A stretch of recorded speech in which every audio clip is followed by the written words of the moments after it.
We do. We live in the upside down, Yeah. where like things that seem obvious, like we have to think about it and be like, is this real? Like the idea that yeah, like what you're saying, like governments are inefficient and corrupt, and just people just accept this, I guess.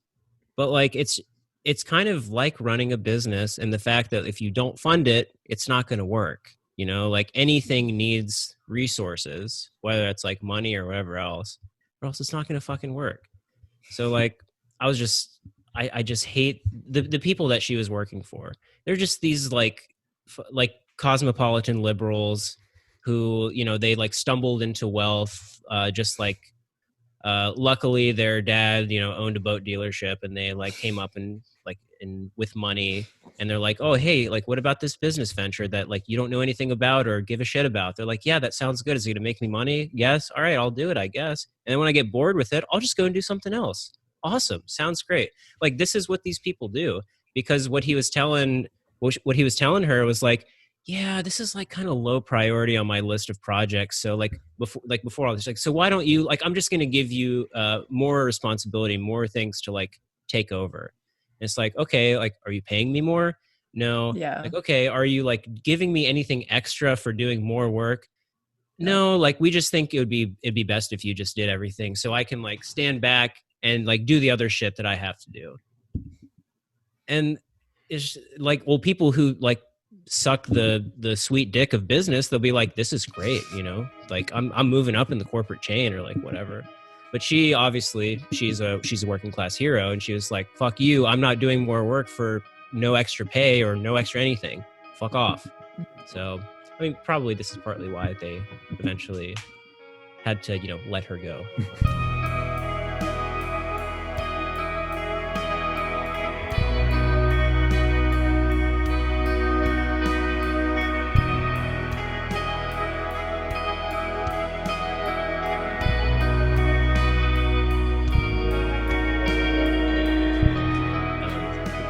She was stirring a little bit of unrest in the company.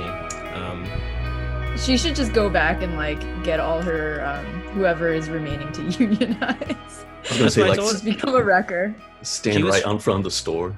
She was trying to organize her work. She's trying to organize her building, actually, her apartment building. Oh, that's awesome. She was trying to start a tenants union, which is still ongoing, but we'll see. Yes. So I don't know. Anyways, fuck her company. Fuck those pieces of shit who, again, business people, frauds, the biggest frauds, don't know how to run business. Business people don't know how to run business, and that's part of why we're in the current state. So for sure. Yeah. Anyways, folks, you want to start? You want to get started? Sure. Get some fun going? Yeah, let's do it. I am extremely, extremely pumped for Che Guevara. I don't know what your name this week's going to be, but I'm very pumped for Che Guevara's opening scene, if I may. Is that going to be your name from here on out? Am I the only one? I've kind of gotten some good feedback about Bay, so it's like a Tinder profile that we're going to kind of run with, at least for half a year. Nice. But yeah, all right. I mean, I know we have a delicious conversation about philanthropy. I kind of want to also talk about, it's a perfect time to talk about these things too, right? Because we are now living in a socialist utopia.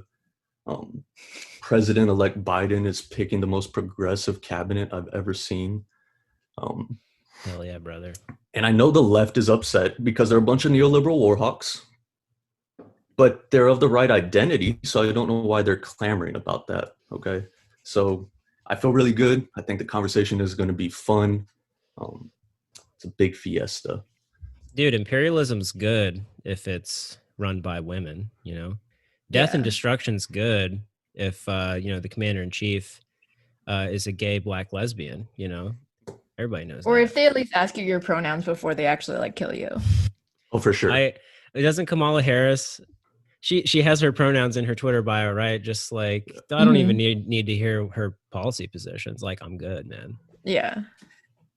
Like the next time, I can't wait for a cop to beat a black man, but announce himself as he and him, like right before. Sir, this is Officer Jones, he, him.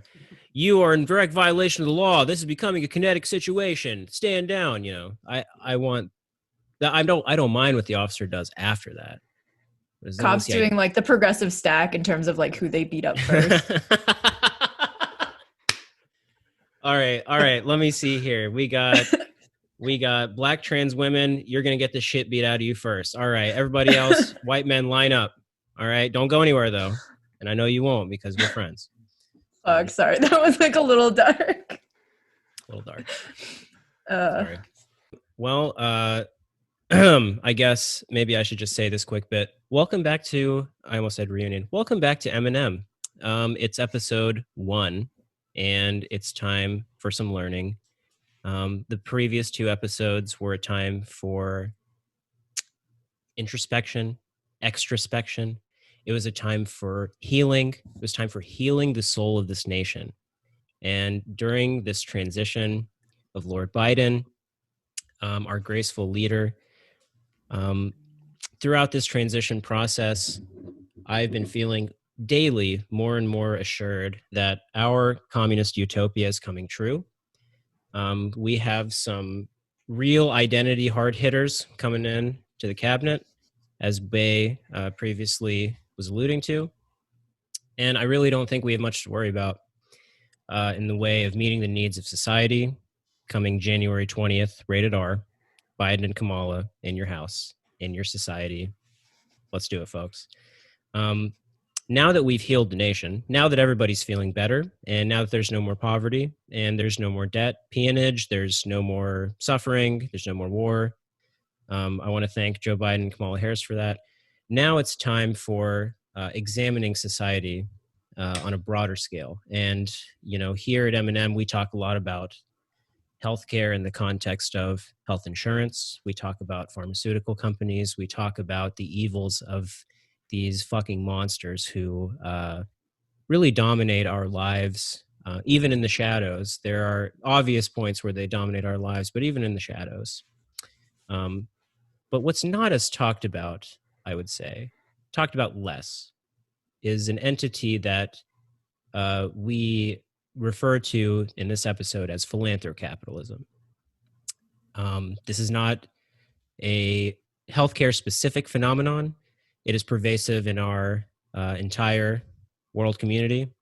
And I would like to pass over the torch to our friend Bay to lead us down this path of understanding and learning toward the path of righteous revolutionary thought. So Bay, why don't you start us off? Yeah. So I want to do a couple things here. I want to talk about philanthropy in a broader sense, because my general understanding, if you were to ask me, like, well, what do you think people think about philanthropy, is that there's going to be more likely a common consensus that philanthropy is a good thing, that we live in this world where philanthropists have a certain amount of cultural capital attached to their name, that we associate them with good acts.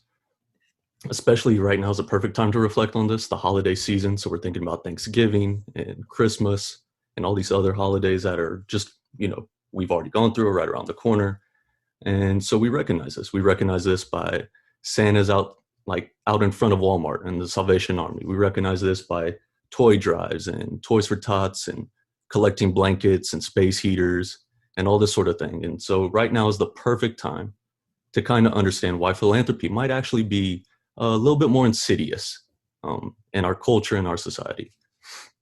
It's also important because in doing that, most of us, we're forced under the weight of capitalism to just go about our daily lives, especially if you're in healthcare, if you're a physician, especially if you're in resident training.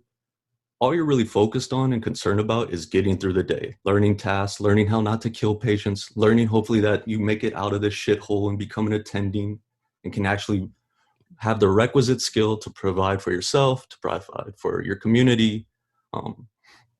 Nurses right now are caught up in the hell world that is COVID, and everyone is, right? So we don't have time to think about these kind of deeper connections like philanthropy and healthcare. But I actually think now is actually the perfect time to kind of raise that sense of consciousness, if it's not something that's, you know, at the forefront of your mind. Philanthropy itself is like the very act of moral self-indulgence. And it's carried out by our nation's plutocracy.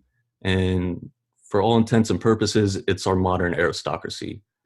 And we kind of get caught up with that because we don't even understand these words, plutocrats and aristocrats, anymore. Journalistic parlance often titles this the establishment, and we fail to understand how these people that have vast connections to wealth and kind of govern our society from the shadows mask this with a status of 501c3 nonprofits, philanthropic foundations, and charitable organizations. And as such, they kind of create what is our modern social safety net. And they do this what is really to assuage the consciousness of guilt that they have, not even personally, but this kind of collective societal guilt, because we understand that inequality is so rampant and there are all these, social maladies and economic deprivations that everyone is going through, and they need to be addressed. And so this is a great time for these individuals to come in and kind of play the role of savior. And so it's important to understand how they do this and how it's connected to our broader economic system. There's a great author, Megan Erickson. She's written about education and privatization, a lot of these other great topics that connect to kind of what we're about here at M&M. And she has this wonderful quote that says, "In the language of philanthropy, capitalism is transformed from a cause to a solution. Conservatives punish, liberals forgive, and neoliberals solve." And so what a great time to analyze that quote and understanding that we live under this age of neoliberalism, and that philanthropy itself is seen as the solution to solve society's many problems. But for the rest of this conversation, what we need to do is kind of understand what philanthropy is, where it comes from, and who prescribes it as this communal panacea.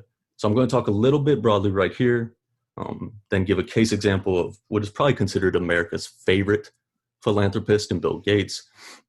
And then we'll tie that in conversationally to, philanthropy and healthcare in its extents. I just had this thought that, you know how America runs on Duncan? Yeah.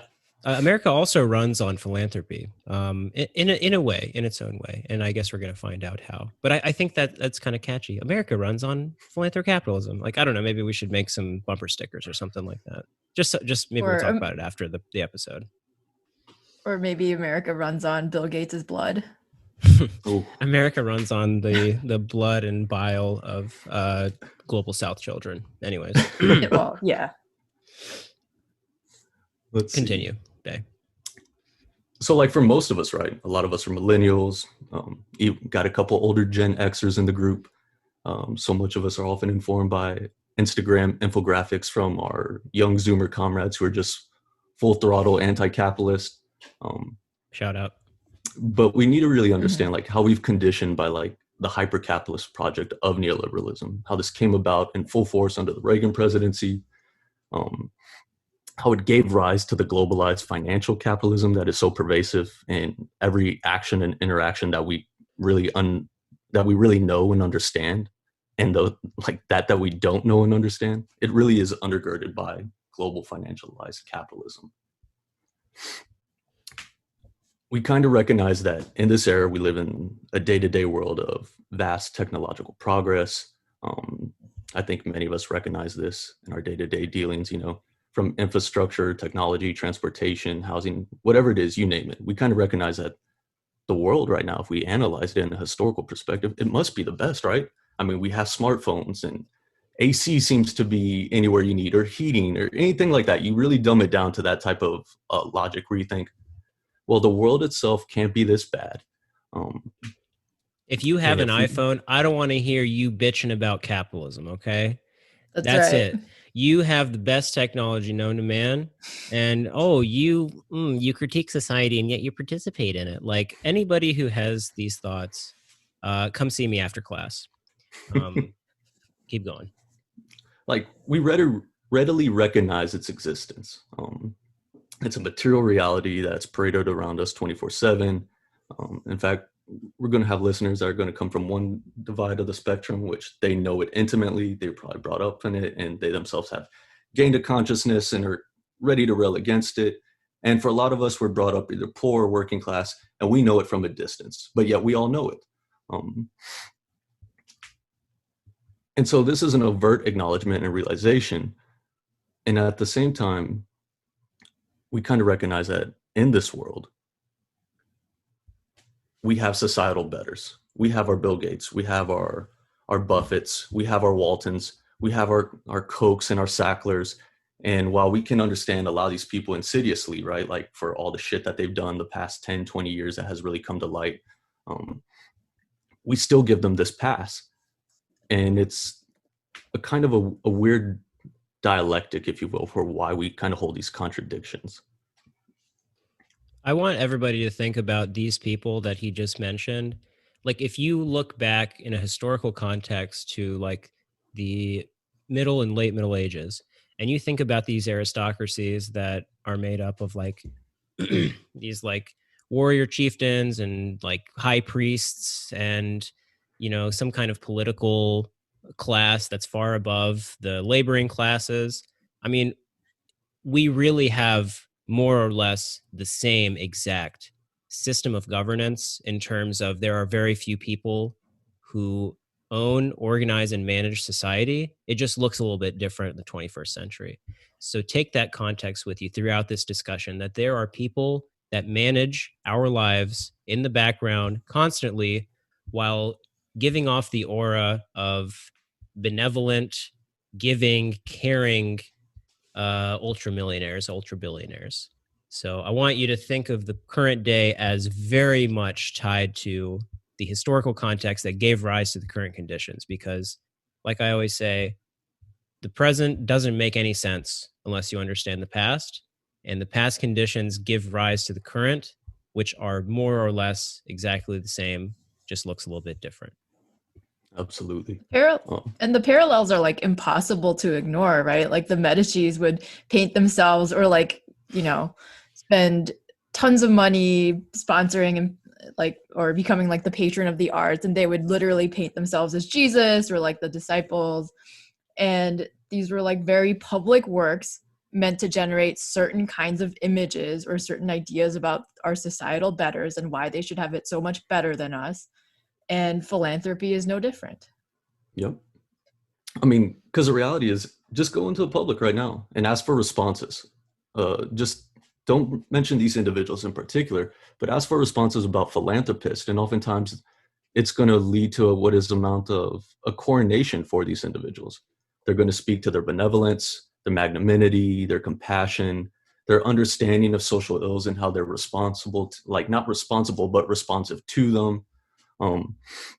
That these people care for the less fortunate, and that their continuous presence is always seen as them giving back to their community and even us individually. Their actions oftentimes symbolize what is an all hands on deck approach, that we recognize that we have government, but government fails in so many areas, and business can be the responsive antidote to this. And more importantly, those who have amassed a ridiculous amount of wealth, they are completely here to answer us at our beck and call, which is so much like so far from the truth, but that is oftentimes a common refrain in thinking. So I kind of want to jump away from that a little bit and understand how that also plays into this idea of neoliberalism, how it individualizes things. We look at these individuals as saviors, and we also understand our problems as individualized. Like, it's an atomized world. Instead of thinking about lack of housing, lack of healthcare, food insecurity, poverty, etc., as something that we collectively need to approach, philanthropists answer the call individually. They're there for just one of these issues, but they can't be there for all of them. And oftentimes that response will lead to, well, philanthropists technically aren't saviors. It's their money. They can give it all away. What are they going to do? Go broke? And you're just like, okay, well, then that kind of destroys the argument itself, but I get it. We live in this world where our psychology is constantly caught up in doing mental tricks and gymnastics to kind of make sense of the various contradictions that we live with. But yet we see the rich as gracious, they're caring betters, and oftentimes they help us at our society's lowest. And what we really need to understand is how this really undermines our public collective responses and the programs that we need to establish, programs that we already have established, but that have been whittled down, oftentimes by these individuals. And we kind of need to make sure that when we come into contact with them, and it's not like it's some weird foreign entity, but in a ways it is, right? Because think about how many rich people you've actually shook hands with, right? If you work at a hospital and there's someone that has their name attached to one of the centers, a surgical site, etc., have you actually met that person? Have you rubbed noses with them? Maybe been attended a banquet where they spoke or one of their relatives spoke, right? If like it's connected to a foundation or a trust and there's been a lot of money that a particular family has invested. But the reality is we recognize that there's this societal chasm where we're lowly workers. Even if you're a physician and you think, oh, I'm this incredibly well-educated physician and I make so much amount of money, there's still this growing chasm between these people that have donated millions of dollars or billions if it's to global causes. And so we look at them as being above us. And then we have to continue with our day-to-day work. Nurses have to be bedside, techs right there. RT needs to be there, you know what I'm saying? It's just insane for us to actually make these connections with the weight of our responsibilities and how we go about day to day. But it is so vital to recognize philanthropy in a historical sense, and that what we're describing here is nothing more than noblesse oblige, right? It's that our rich capitalist overlords have a responsibility to the noble classes. That is what that is historically. It's a call for the decency of wealth. That these people use their immense privilege, the status, the power that they have to reach down from on high and kind of palliate our suffering from the drudgery of our daily existence. This is a rehashing of the divine right of kings, in a way. You have to justify the exorbitant amount of wealth that you have or you've gained off the backs of labor, right? And the way that a lot of people do this is through giving charitable donations that, oh yeah, happen to be like tax write-offs or whatever. You know, everybody has a foundation. You know, I'm working on mine. I'm a little bit far off, but everybody's got a foundation with a certain direction in mind. It's not, even if these people are nice, even if these people want to help, you know, the poor and laboring classes, you have to understand that, or you have to think about, I guess, how did these people get this rich in the first place?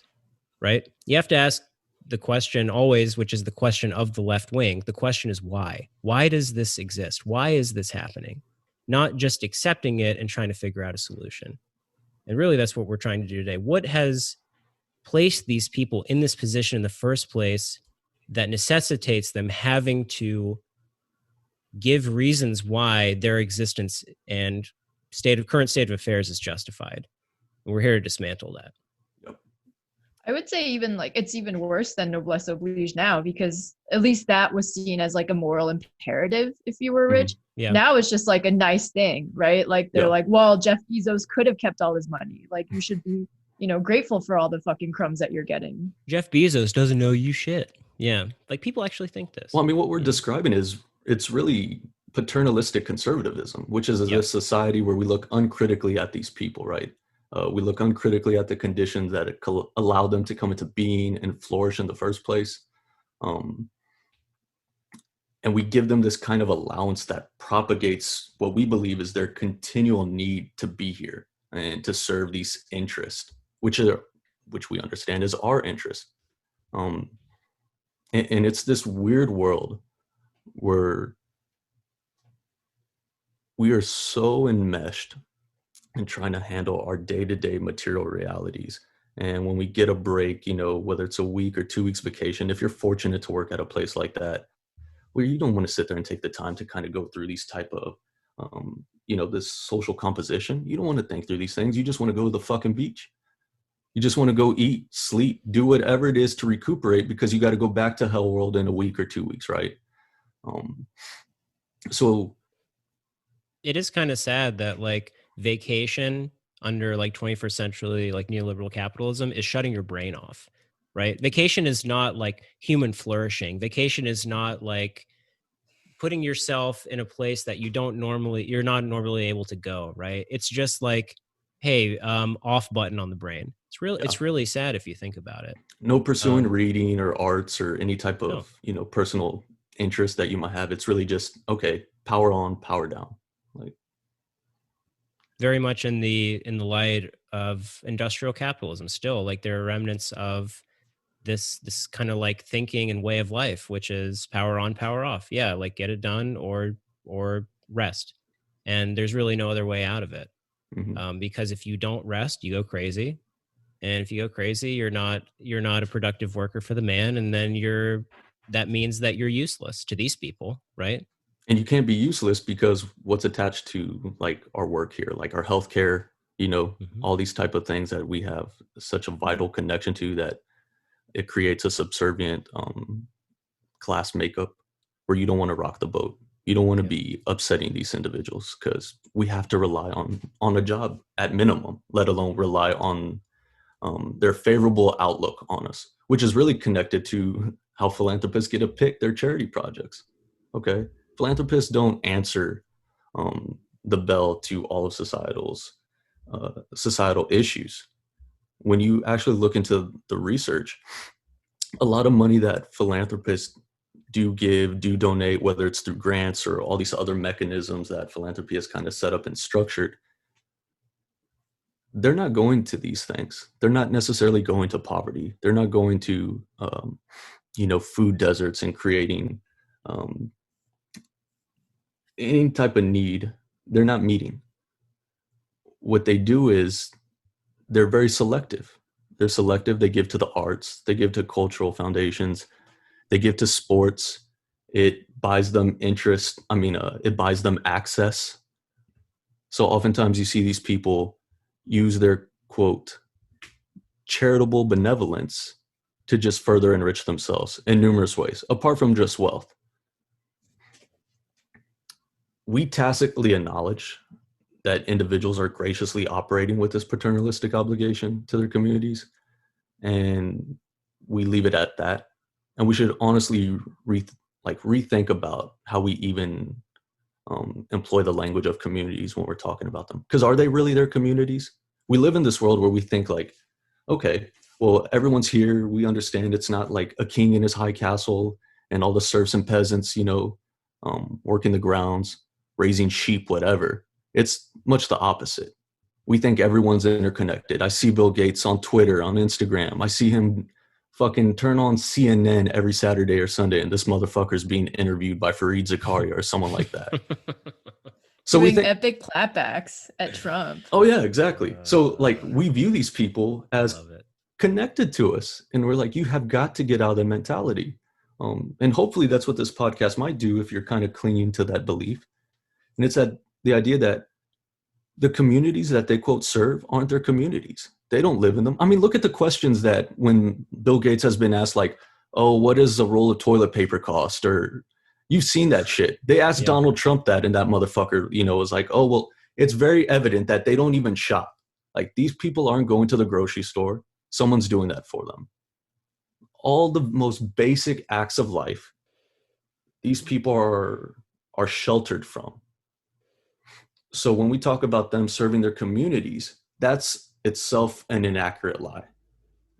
Their communities are like country clubs and luxury spas. Like that's what their communities are. Like their communities are not our communities because of like what he was saying before. Have you ever seen the CEO of your hospital?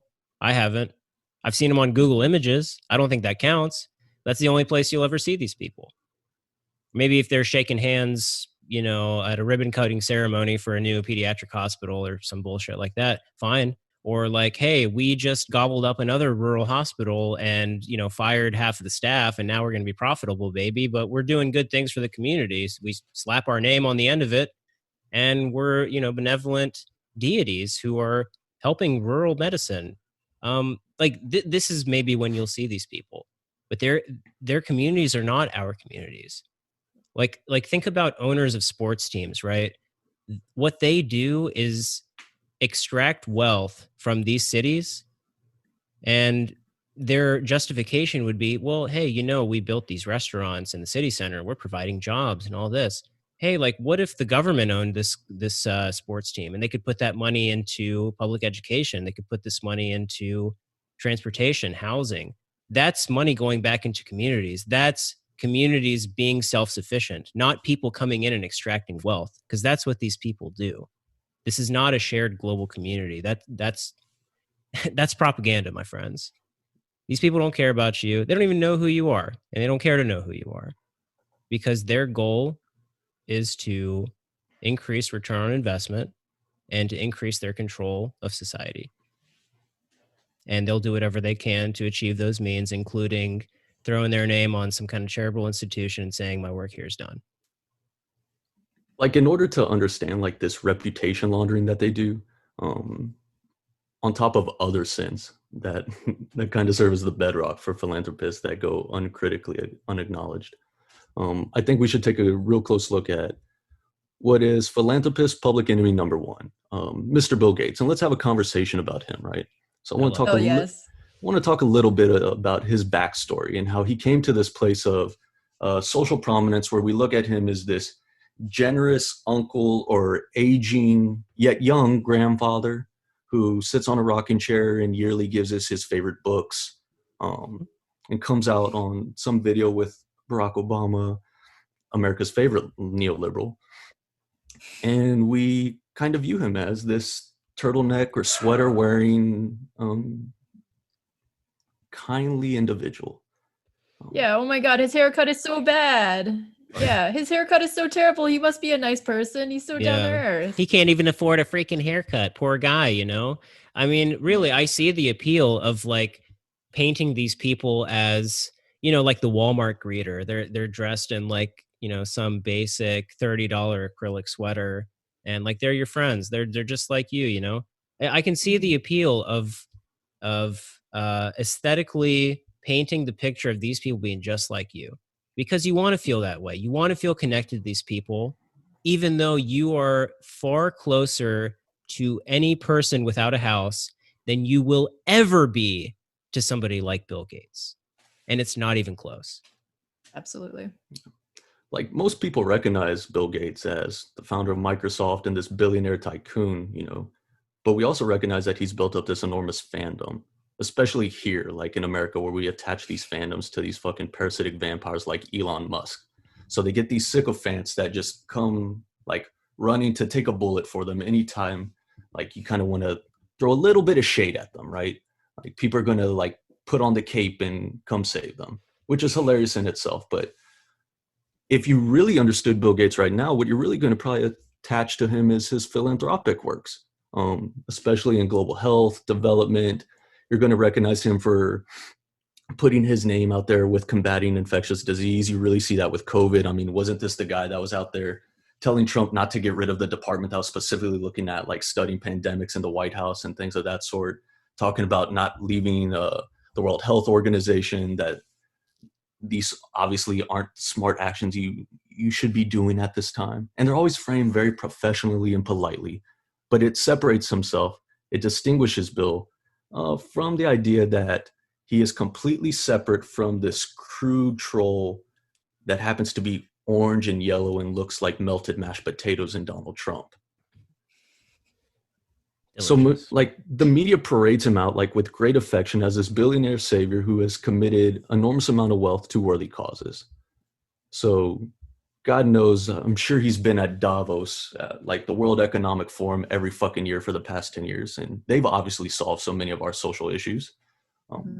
Yeah, that's why we don't have poverty anymore. Right, exactly. Right. Like, it's good.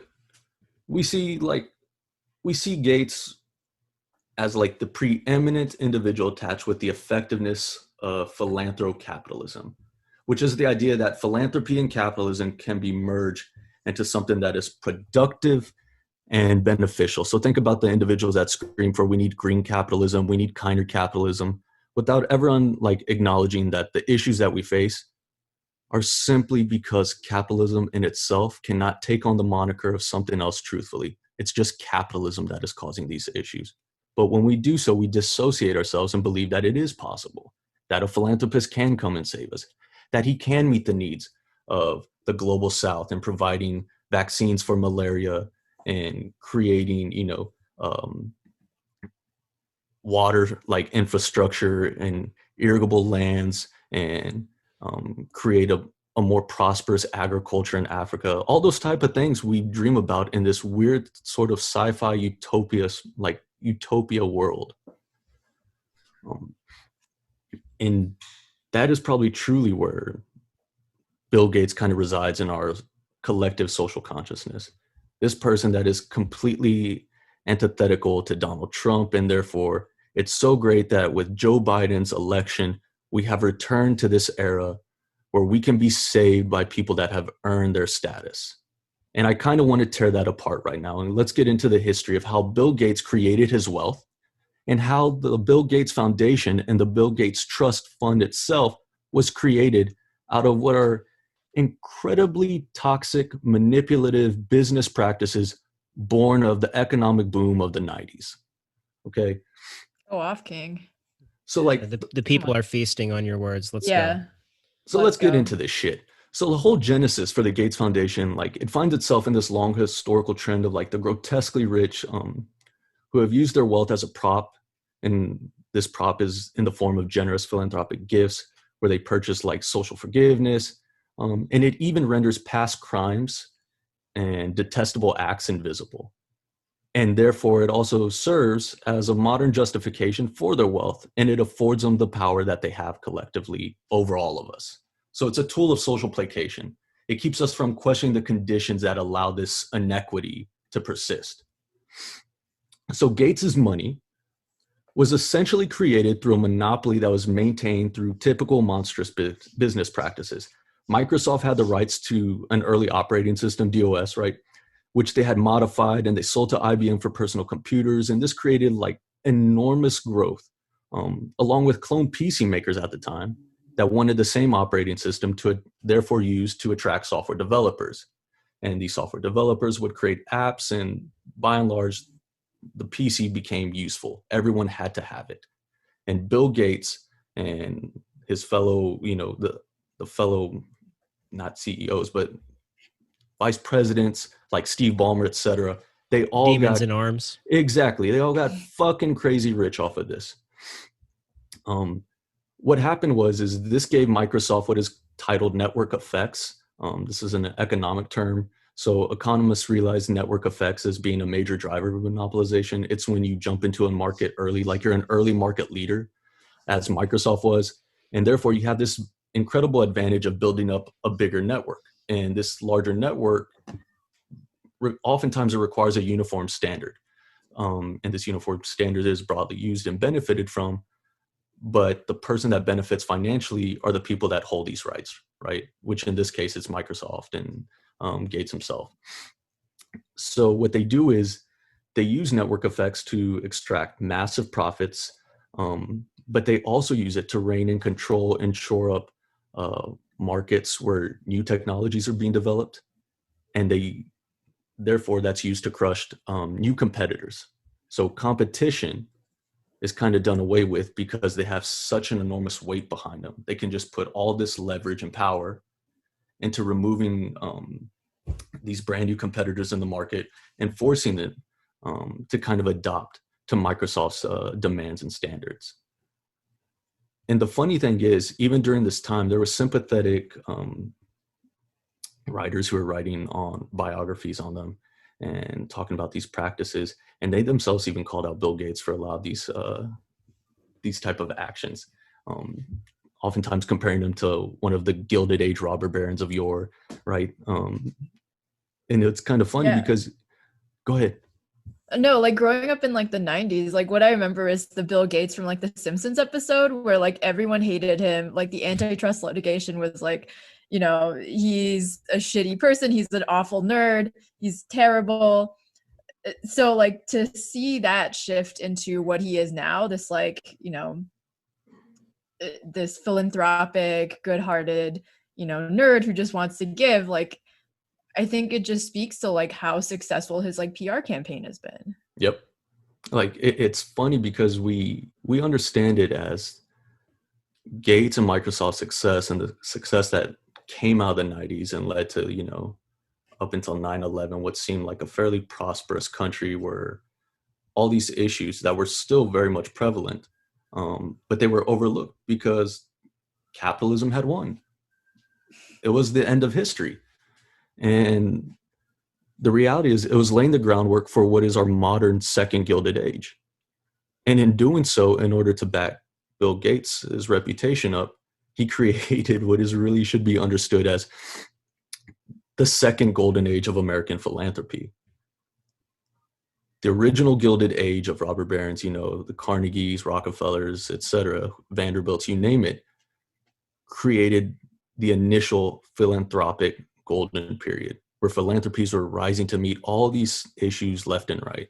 And so people of social intelligence were looking at these things and be like, wow, it's kind of funny, right? Like, we're saying philanthropies meet these needs, and here they are coming about, but yet inequality is reaching an all-time high. Aren't philanthropies supposed to take care of this issue? And it wasn't until, really what happened after the Depression and World War II, which was the more social democratic liberalization through FDR's policies and the economic prosperity that we had coming after that due to global conditions, that created this world where these problems once again got washed to the wayside. And nowadays, everything is just ramping up all over again. And so, once again, we're sitting here putting forth the same questions, looking at the same social solutions that, as we're talking about, philanthropies can handle, and not recognizing how we're really just reliving history a century later.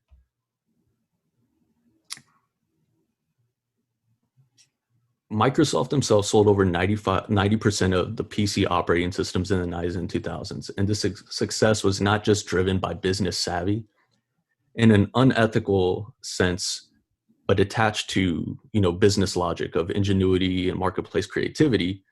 It was really driven as a major success in industry because they held this dominant standard and competitors simply couldn't conform. And they used this to demolish competitors with this ruthless monopolistic power grab, and they did it with efficiency. So Gates became known right after this, and kind of what Heather was talking about, where he really became famous culturally, where you saw him being made fun of in The Simpsons. And there wasn't a time you could pick up a paper like in the Times or whatever and not find him kind of being lambasted on front pages during the late 90s. And this was really attached to Gates being the central actor in what became known as the browser wars. And this is where internet browsers came to be. Specifically, the internet browser at the time was sold by Mosaic, which would become Netscape, and Microsoft withheld software details from them when they had requested what was considered a conventional preview for this next version of DOS successor to Windows, and Microsoft withheld that information. And it was doing so at the time to kind of create their own browser, the shit that we love adorningly and know as Internet Explorer. Hell yeah. So Gates and some of these other execs, they went to Netscape and they proposed what was, in quotes, right, a special relationship. And Netscape immediately recognized this kind of insidious, seedy shit that was going on. They're like, no, we're not fucking giving you this, right? Because if we do, then we're giving you incredible advantage.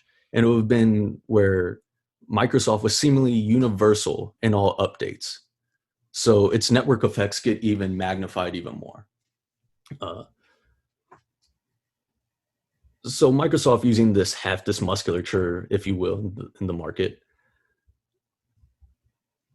they forced PC makers to include Explorer on their desktops, which we can all be thankful for now, because we still see that shit, right? No matter, you get a new laptop, it doesn't matter if you use Chrome or Firefox or whatever else the fuck you use.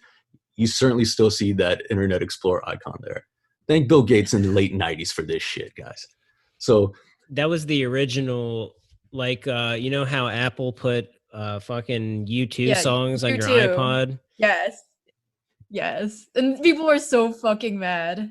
So angry. I mean, I get it. Like, the only good U2 song is that one that's like, oh, the sweetest thing. That's like the only good U2 song. There's no other good ones. If they would have put that on my iPod, would have been fine. But they put some bullshit album from 2009. No, thank you. Thanks for playing.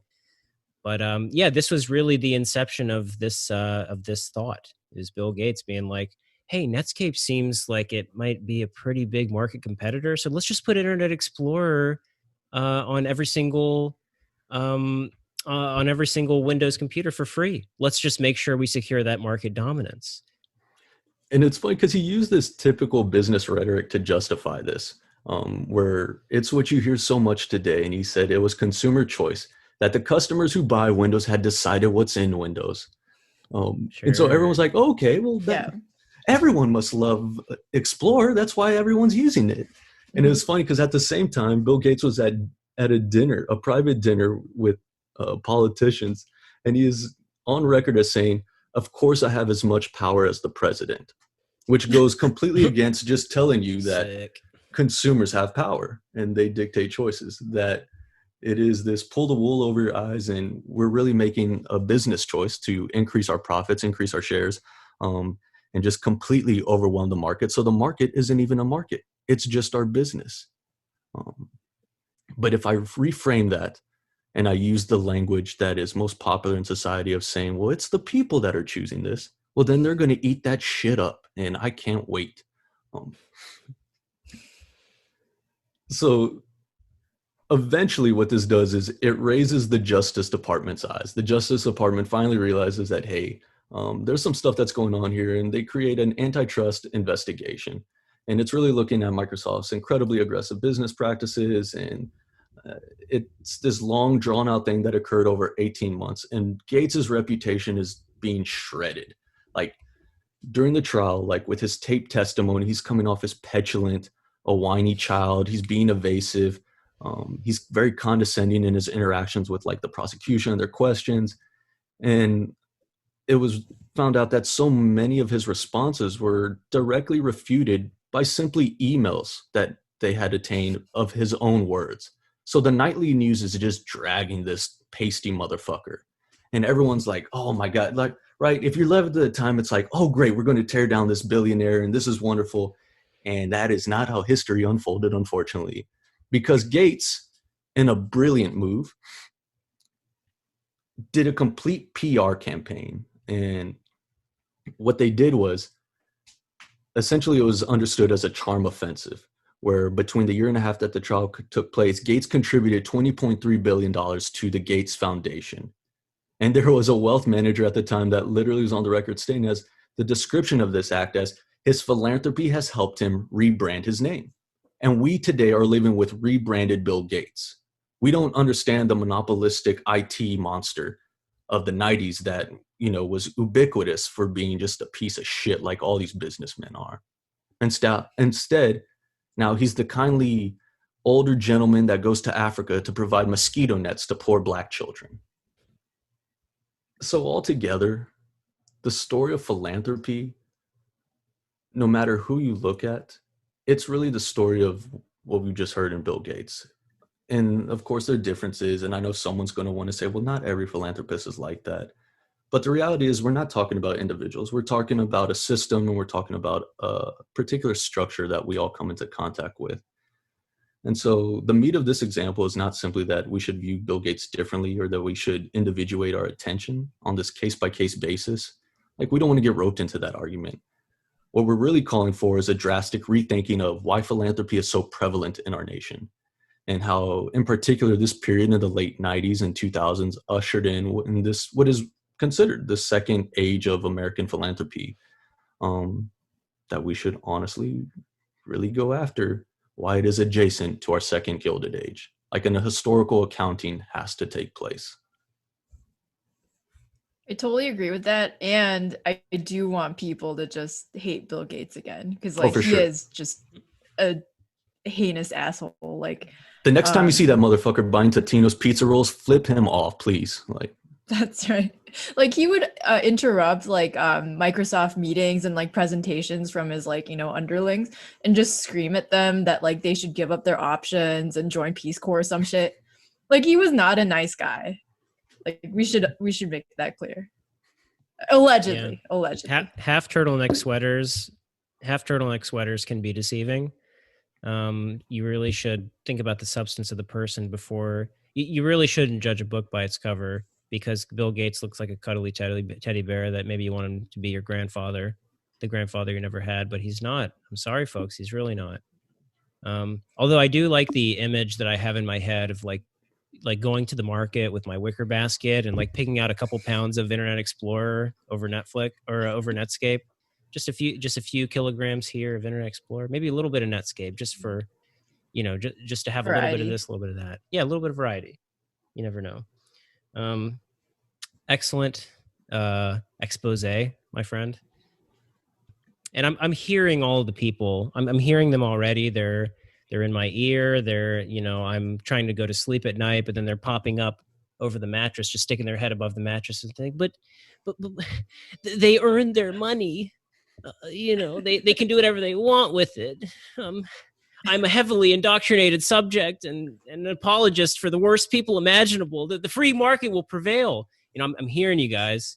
I'm hearing it already, and I want to go through a couple of reasons why you are wrong. Unfortunately, I hate to tell you you're wrong, but you're wrong. Number one, chief among these reasons that we need to understand philanthropists as repellent people. They earn their money. First of all, you little fucking weasels, all wealth is created by labor. Okay? All wealth. Wealth is created by labor. Okay? This argument, if you could call it that, does not consider dead labor, not only just living labor, but dead labor, meaning machines, means, and instruments of production produced by prior laborers. All this goes into wealth creation, right? You didn't think of that, did you? Well, we probably should, It also ignores the fact that these commodities produced by corporations were first generated most of the time through public funding, right? AKA your dang tax dollars, folks. Okay?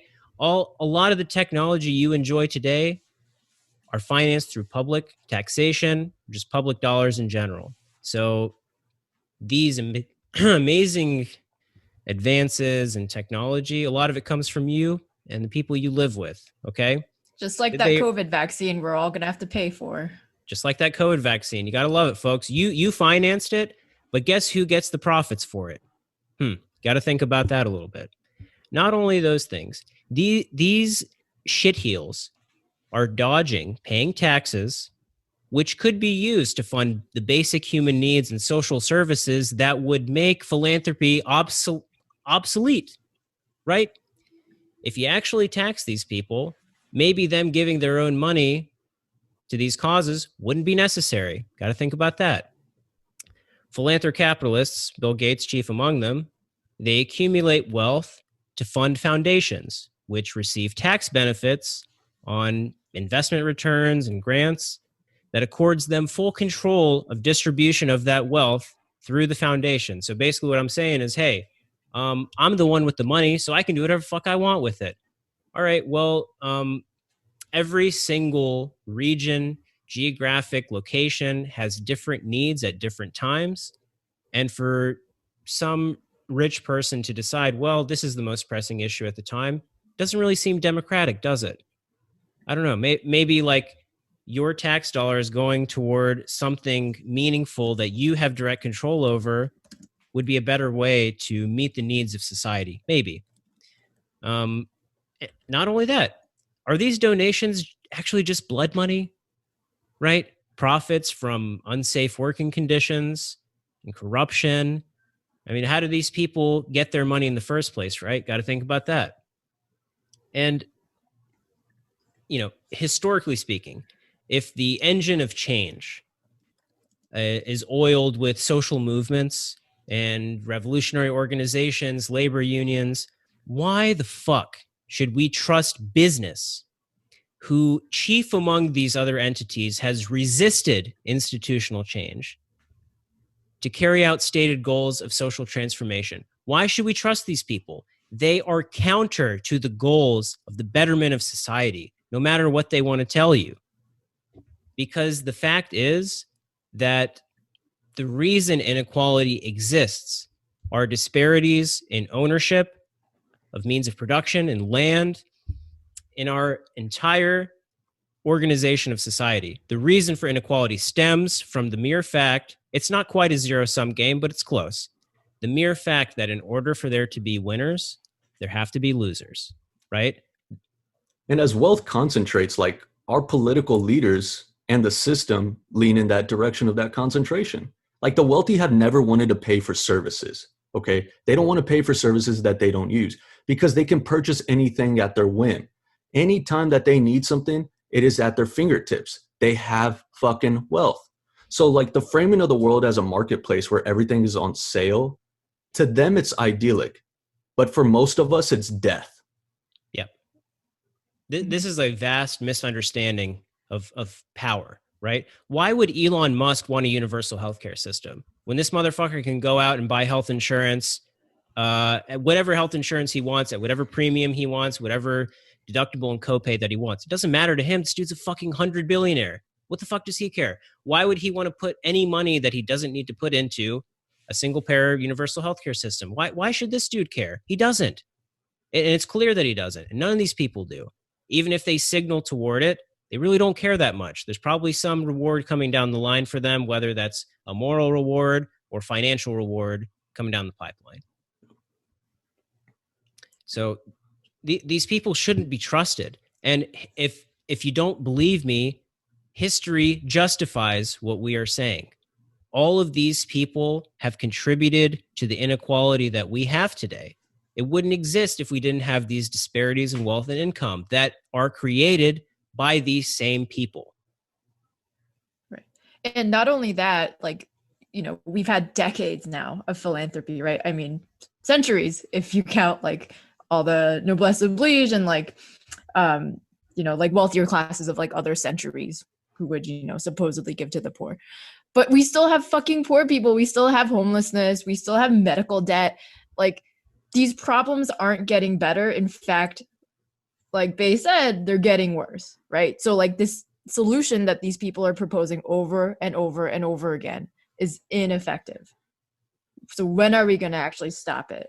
Right. It is over and over. Like, haven't you been hearing the same solutions to these problems? I'm assuming most of our listeners are between 20 and 35 years old, probably. Haven't you been hearing the same solutions to these problems since the day you were fucking born? Guess what? Things are getting worse. Is capitalism the solution or the cause? Think about it. Is more capitalism what we need to do? More inequality of wealth and income? People getting richer at the top and people losing their means of survival at the bottom? Is this really the solution? Because I'm sorry, folks, it's the cause. It's the reason we're in this problem in the first place. I mean, this really is a modern aristocracy. And you have people who justify this system to ensure its propagation, right? This is how power works. People will say whatever they need to say to continue their current lifestyle, their current organization of power. Like, throw morality out the window. This is not how these people think. People in government, people in business, big business corporations, morality has nothing to do with this. The only thing that these people are thinking about, for better or for worse, is profit. They care about return on investment, because if they don't, they'll get outcompeted, their business will go under, and guess what? Oh no, they'll become workers. The worst thing that could happen to them. Oh no, they'll become workers. Oh shit, they'll become just like you and me. That's the worst thing to these people, right? Because they understand workers are exploited. Because for there to be capitalists, there must be workers. All right? This is how this system works. There's no situation where people pull themselves up collectively by their bootstraps and improve society. It's not possible, because for capitalists to get rich, they have to exploit labor. That being said, I have in my mind a deep, disturbing image of Bill Gates and Elon Musk fan fiction that needs to be written, and probably hasn't been written yet. And I'm wondering if we can do a comic on this. No. No? Come on. I'm just gonna nix that idea immediately. Like, just by speaking you've like brought on this like unimaginable evil, and I'm sure someone now will make it just because you've like said it into creation. I'm so mad at you right now. Yeah, you can't stop thinking about it either, can you?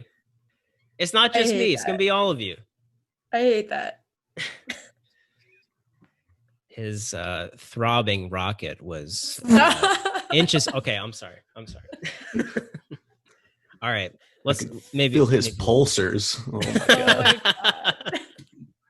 But like, in all seriousness, I know this seems radical and dramatic, but we really need to try to understand how we need to be moving towards a future where our goal is to expropriate industries and wrest control of society away from the wealthy. Okay. I know many of us have been radicalized and have developed a political consciousness just because of the world we live in. But there's a lot of attachment to Bernie Sanders and the Sanders campaign of 2016 and 2020 that brought just the basic ideas of having universal health care, a Medicare for all system and stuff. And the reality is, you need to socialize these rich assholes' wealth and bring it under popular democratic control, because only then can you truly have a robust public health infrastructure that answers the needs of the system that we currently have and that we see being just dismantled when it was already fucking tatters with COVID. Okay. The pandemic has really opened a lot of people's eyes that even if they saw certain things, you know, okay, well, society needs a patchwork here and there, and it's just a fucking quilt, right? Throw something on it over here where it's torn. And it's like, no, we don't have any cover. We're fucking naked for the most part. And more so, there is a large amount of us, the poor, the working class, who are far more naked than others. The rich are out there in fucking robes, right?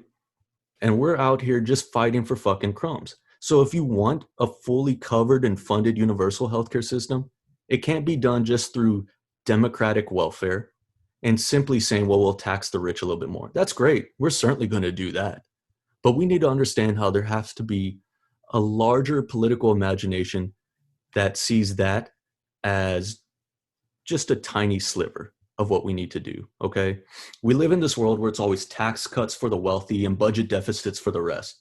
We're told that this condition means that we should be stripped of all social programs, that all the things that we love and hold dear that we understand as being public, that they must be privatized, that our safety net itself is inefficient and a burden, and therefore that dictates that the marketplace should take precedent, which just means profit, that the extraction from the many, which accumulates in the few, must continue, which is what they're asking for. And that in doing so, we kind of have to counter this idea that we should be subservient to the largesse of the wealthy, that we should be thankful for this wealth, that in fact, we should give them more, right? Because the fatted calf of gluttonous, moneyed, property rich is certainly what sustains us. That is the belief we have, this dreamy hell world where we think that's true. We're just sucking from the teat of Bill Gates. That should go on with the fan fiction, I think. Oh, I like that. Nice. But it's funny because is violence. This is violence against me.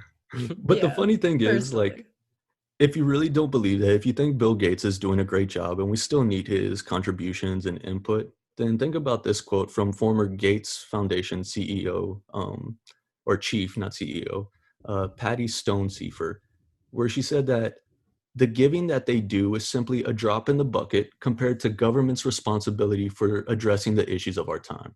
Hell, if you're on the right and you masturbate to Frederick Hayek and Milton Friedman, even Friedman said that, or acknowledged that charitable activities these individuals is most likely going to be inadequate to address the growing social needs. That's fucking Milton Friedman, y'all. God damn. If Milton Friedman said that, then you should just be a socialist. Like, all his other works go right out the window.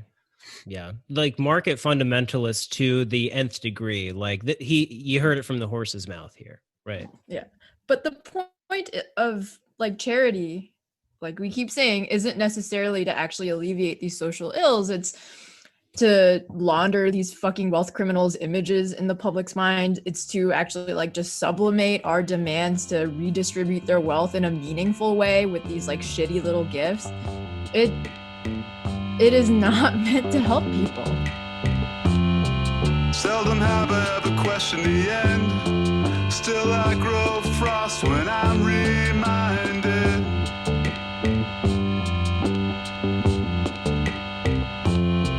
Euphemisms on a loop interchange. Which hands get to turn the final page? In whose throat belongs the swan song? Crisis warming, denial change. State TV helps the public explain. Broadcast beamed into the dry terrain. Images of drenched survival without hope but soaked with pain. Consequences of reality felt. All conditions of humanity built on the bridges, tent villages, waiting for the state to help. glass barely bends before it cracks.